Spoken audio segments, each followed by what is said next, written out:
मित्रांनो, पैसा आहे तर किंमत आहे. हे आजच्या जगातील एक कडवे वास्तव मानले जाते. हे वाक्य ऐकायला कठोर वाटत असले तरी अनेक प्रसंगी ते खरे असल्याचे दिसून येते.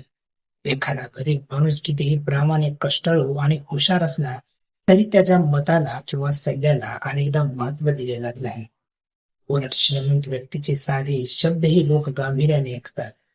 समाजात अनेकदा सन्मान, प्रतिष्ठा आणि नातेसंबंध हे व्यक्तीच्या स्वभावापेक्षा किंवा गुणापेक्षा त्याच्या आर्थिक स्थितीवर अवलंबून असल्याचे दिसते. मात्र पैसा माणसाची खरी किंमत ठरवत नाही.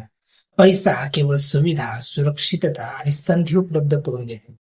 माणसाची खरी ओळख त्याचे चारित्र्य, ज्ञान, प्रामाणिकपणा, कष्ट आणि इतरांशी असलेली माणुसकी यावर ठरते. म्हणून जीवनात पैसा कमावणे आवश्यक आहे, पण त्यासाठी स्वतःची माणुसकी कधीही गमावू नये. शेवटी पैसा महत्वाचा आहे, पण तोच जीवनातील सर्वात मोठा मापदंड नाही. लोक कदाचित तुमच्या पैशामुळे तुमचा आदर करतील, परंतु तुमच्या चांगल्या स्वभाव, वागणुकीमुळे आणि कार्यामुळे ते तुम्हाला कायम लक्षात ठेवतील. म्हणून पैसा कमवा, प्रगती करा, पण त्या माणुसकी, प्रामाणिकपणा आणि चांगले संस्कारही जपा. तुमच्या मते आजच्या काळात खरंच पैसा आहे तर किंमत आहे, हे कितपत सत्य आहे?